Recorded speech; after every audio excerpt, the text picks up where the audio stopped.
அன்பு நேர்களே, நாம் தொடர்ச்சியாக இலங்கை செய்திக்குள் மூழ்கி இருக்கின்ற போது பல விடயங்கள் சர்வதேச ரீதியாக அரங்கேறிய வண்ணம் இருக்கின்றது. குறிப்பாக காசா செய்தி ஒன்றும் நாம் ஒரு வாரமாக இங்கு தரவில்லை என்று நினைக்கின்றேன். தொடர்ச்சியாக பல நரபலிகள் தொடர்ந்த வண்ணமே இருக்கின்றது.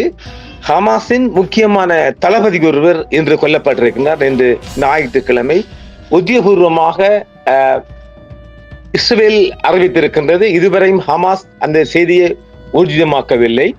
குறிவைத்து இந்த தளபதியை குறிவைத்தே தாக்குதல் நடைபெற்றிருக்கின்றது மற்றும் 23 பொதுமக்கள் கொல்லப்பட்டதாகவும் அறியப்படுகின்றது. பல ஏகப்பட்ட இடங்களில் அங்கே விமான தாக்குதல்கள் நடைபெற்றிருக்கின்றது. இன்றைய ஞாயிற்றுக்கிழமை செய்தியாக இதேவேளை ஹைரோவில் பலஸ்தீனிய ஹமாஸ் குழுவினர் மீண்டும் ஒரு பேச்சுவார்த்தையின் நிமித்தம் ஒரு பேச்சுவார்த்தைக்காக அமெரிக்கா, அதாவது சரியா சொல்ல போனா அமெரிக்காவுடன் கெஞ்ச போறாங்க. என்னப்பா நீங்க போர் நிறுத்தம் என்று சொன்னீங்க, சீஸ்பயர் எங்களை டெய்லி தாக்குறேன்னு சொல்ல போறாங்க. இதைத்தான் நாம எப்பயே சொல்லிட்டோம். போர் நிறுத்தம் என்பது அது ஒரு போலி நிறுத்தம். அவன் தொடர்ச்சியாக தாக்குதல் செஞ்சான்னு இருக்கிறான். போர்டர்ல தீ வைக்கிறான். இன்றைய பக்கத்திலையும் ஜெருசலம் போர்டர் ஒன்றுல தீ வச்சுக்கிறாங்க. எங்க அந்த என்னது இந்த ஒயில் செய்யறாங்க இல்லையா, அந்த அவங்களோட வயல்வெளி எல்லாம், காசா மக்கள் வயல்வெளி எல்லாம் மிக அதிகமாக தாக்குதல் நடைபெற்று இருக்கின்றது. வீடு எரிக்கப்படுகின்றது. அவள் அந்த ஒலிவெயில் தோட்டம் அழிக்கப்பட்டிருக்கின்ற இப்படி பல வகையான நிகழ்ச்சிகள் நாளாந்த நடைபெற்று வருகின்றது. இதேவேளை லெபனானிலும் இன்று விமான தாக்குதல் மூலம் ஒரே ஒரு பொதுமகன் காலியாக இருக்கின்றார். பல கட்டிடங்கள் தரைமாட்டமா இருக்கு. ஆக அவன் செத்த வெறி பிடிச்சி அலைகிற ஒத்துண்டு சமாதானம் பேசல, அடிக்கி அடி உதைக்கிறது. நீங்க செத்து போக வேண்டியதுதான். போரிட்டே சாகணும்ன்றா போரிட்டு சாகணும், வேற வழியே இல்லை. இஸ்ரேல் அப்பட்டமான போர் நிறுத்த மீறல்களை செய்ததாக ஹமாஸ் குற்றம் சாட்டியதால் காசாவில் 23க்கும் மேற்பட்டோர் கொல்லப்பட்டதாகவும் அறிவிக்கப்படுகின்றது. இஸ்ரேலில் பலவீனமான போர் நிறுத்த ஒப்பந்தத்தை மீறியதாக ஹமாஸ் குற்றம் சாட்டிய நிலையில் காசா முழுவதும் இஸ்ரேலிய வான்வழி தாக்குதல்களில் 23 பலஸ்தீனிய பொதுமக்கள் இன்று வரையும் கொல்லப்பட்டிருக்கிறார்கள். சனிக்கிழமையும் இன்று வரை நடைபெற்ற தாக்குதல் உத்தியோகபூர்வமாக அந்த பட்டியல் கணக்கு வந்திருக்கின்றது. காசா பகுதியில் பல இடங்களை குறிவைத்து இஸ்ரேலிய வான்வழி தாக்குதல்களின் புதிய அலையில் சனிக்கிழமை குறைந்தது 20 பேரும் இன்று 3 பேருமாக ஒட்டுமொத்தமாக 23 பேர் கொல்லப்பட்டிருப்பதாகவும் அறிவிக்கப்படுகின்றது. இந்த தாக்குதல்கள் 4 குடியிருப்பு வீடுகள், ஒரு பொதுமக்கள் வாகனம் மற்றும் மசூதிகள் மற்றும் அகதிகள் முகாம்களுக்கு அருகிலுள்ள பகுதிகளை தாக்கி இருக்கின்றது. ஏற்கனவே பல பள்ளிவாசல் தாக்கியாச்சு, இந்த பகுதி வந்தாச்சு. மத்திய டெய்ர் அல் பலாவில் ஒரு வீட்டை வான்வழி தாக்குதலில் ஒருவர் கொல்லப்பட்டதாகவும் பலர் காயமடைந்ததாகவும் அல் அக்ஸா தியாகிகள் மருத்துவமனையின் வட்டார செய்திகள் உறுதிப்படுத்தி இருக்கின்றது. அகதிகள் முகாமில் உள்ள ஒரு வீட்டின் மீது 2 இஸ்ரேலிய தாக்குதல்களையும் டெய்ர் அல் பலாவின் மேற்கே பிலால் பின் ரபா மசூதி அருகே மற்றொரு தாக்குதலையும் வான்வழி தாக்குதலாக இஸ்ரேலிய ஆக்கிரமிப்பு படை நடத்தி இருக்கின்றது. தவிர்க்க முடியாத புதிய போரை அமைச்சரவை இடை போடுவதால் காசா மீதான இஸ்ரேலிய தாக்குதல்கள் தொடர்கின்றன என்று இஸ்ரேலிய பிரதமர் பெஞ்சமின் நெதன்யாஹு தெரிவித்திருக்கிறார். பலஸ்தீன ஊழியர்களால் இஸ்ரேலிய ஆக்கிரமிப்பு படைகள் ஞாயிற்றுக்கிழமை இன்று காலை முழுவதும் இடிப்பு நடவடிக்கைகள் மற்றும் தீவிர செல் தாக்குதல்களை மேற்கொண்டிருக்கின்றார்கள்.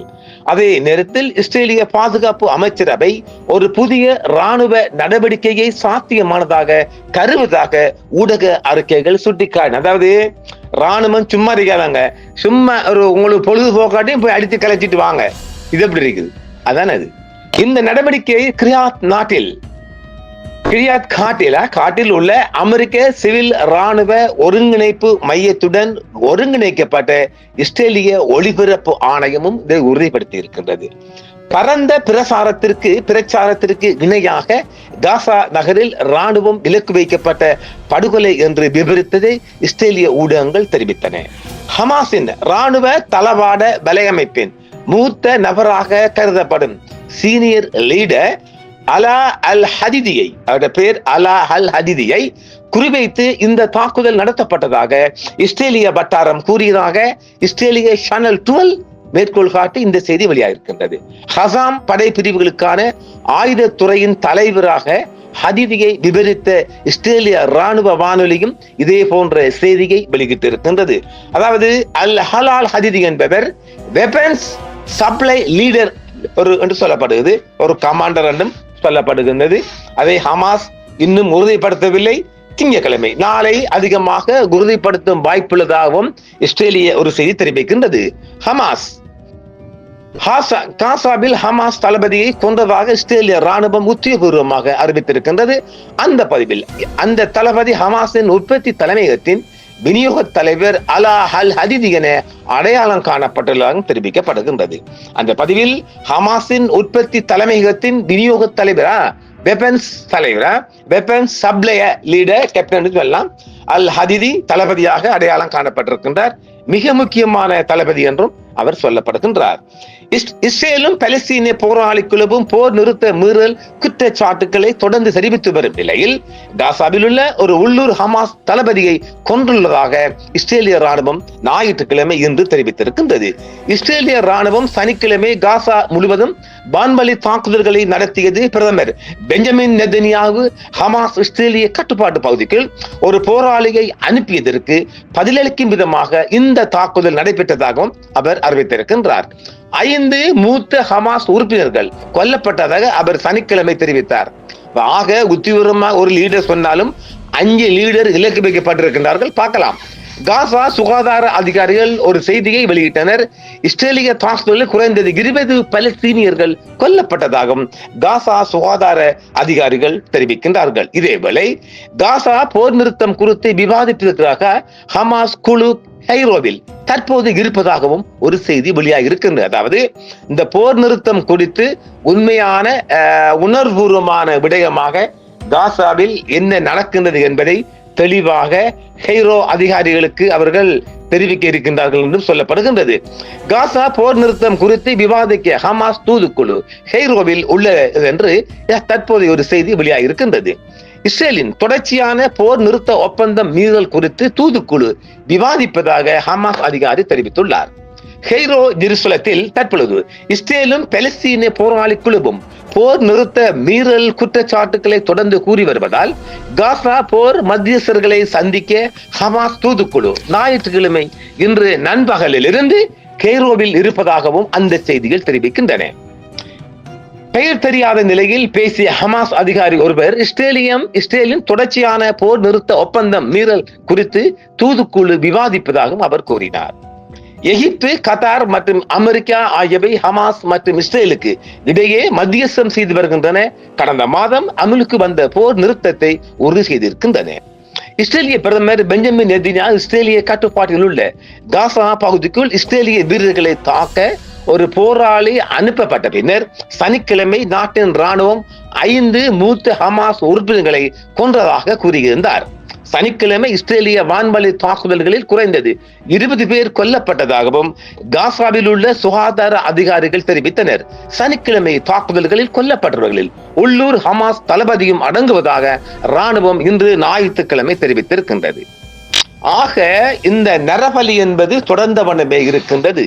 இது நாம் ஆரம்பத்தில் சொல்லி வருகின்ற இந்த போர் 2 ஆண்டுகளுக்கு முன்பே நாம் சொல்லியிருந்த இந்த போர் ஆரம்பித்தவுடன் நாம் சொன்ன விடயம் என்ன என்றால், தனித்து நின்று ஒருபோதும் இஸ்ரேலுக்கு எதிராக பலஸ்தீனிய ஹமாஸால் வெற்றி பெற முடியாது. இப்ப பாருங்க, இப்ப உலகமெல்லாம் கண்டனம் தெரிவித்தது இந்த போருக்காக. இப்பொழுது நாங்கள் பீஸ்ஃபுல் தானே செய்யறோம், அதாவது சமாதானம் தானே செய்யறோம்னுட்டு அவன் இஷ்டப்பட்டு தாக்கி கொண்டிருக்கிறான். அதாவது மஞ்ச கோட்டையும் தாக்கி இஸ்ரேல் பலஸ்தீனத்துக்குள் உள்ளே வந்துதான் இந்த மாதிரி காட்டு மிராண்டித்தனமான தாக்குதலை தொடர்ந்த வண்ணம் இருக்குது. இதை யார் கேட்பது?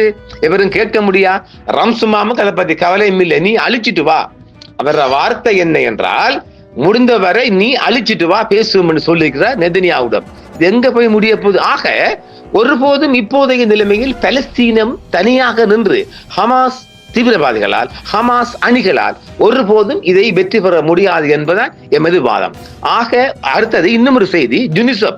யுனிசெஃப் சிறுவர்கள், அதாவது ஐநாவின் சிறுவர் நிறுவனம் சொல்லுகின்றது, ஒரு நாளைக்கு குறைந்தது 2 சிறுவர்கள் 5 வயதுக்குட்பட்ட சிறுவர்கள் நாளாந்தம் கொல்லப்பட்டு வருவதாகவும் அந்த அறிக்கை தெரிவிக்கின்றது. அப்ப ஆக பாருங்கள், யுனிசெஃப் சரியான சாவல் கொடுத்திருக்குது. இன்றுதான் அந்த செய்தி தற்போதுதான் உலக பரப்பில் வெளிவந்திருக்கின்றது.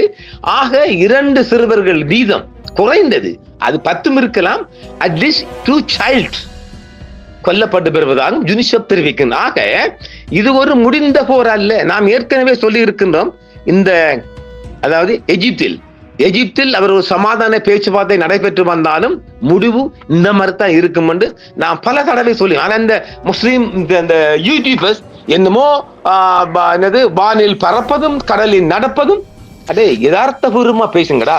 அது அவங்கள ஊடகக்காரங்க இல்லையே. ஒரு ஊடகம் என்றால் உண்மைகளை உண்மையா பேசுங்கடா. பொய் பிறட்டுக்காக உங்களுடைய கெண்டன்ஸுக்காக எவ்வளவெல்லாம் அடிக்கிறீங்க. அங்க அழிவு. பலஸ்தீனம் தற்பொழுது வெள்ளத்தில் மிதக்கின்றது. நீங்க பார்த்திருப்பீங்க நிறைய வீடியோக்கள். தற்போதைய நிலவரம் அங்கு மிகப்பெரிய அடைமழை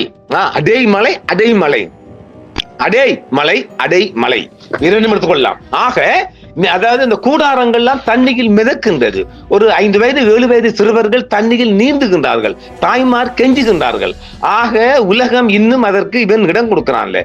இப்ப உலகத்திலிருந்து எல்லா வகையான நாடுகளும் மிகப்பெரிய கூடாரங்கள் மற்றும் அது சம்பந்தமான பொருட்களுடன் வந்தாலும் இவன் விடுறான்ல இந்த சனியன்.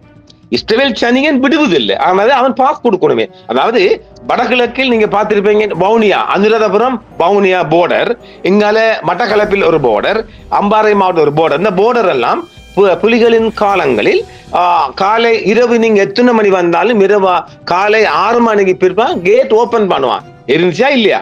அதே போன்று இஸ்ரேல் இந்த மாதிரி வருகின்ற உதவிக்கு வருகின்ற வாகனங்களை, லொரிகளை மறுத்து வைத்துக்கிறான், விடுறான் இல்லை. என்ன செய்யலாம்? அந்த புளோட்டில்லா பாருங்க, புளோட்டில்லா தரை வழியாக வரப்ப ஒரு முயற்சி பண்ணி கொண்டிருக்கிறாங்களா? மீண்டும் விட மாட்டான்.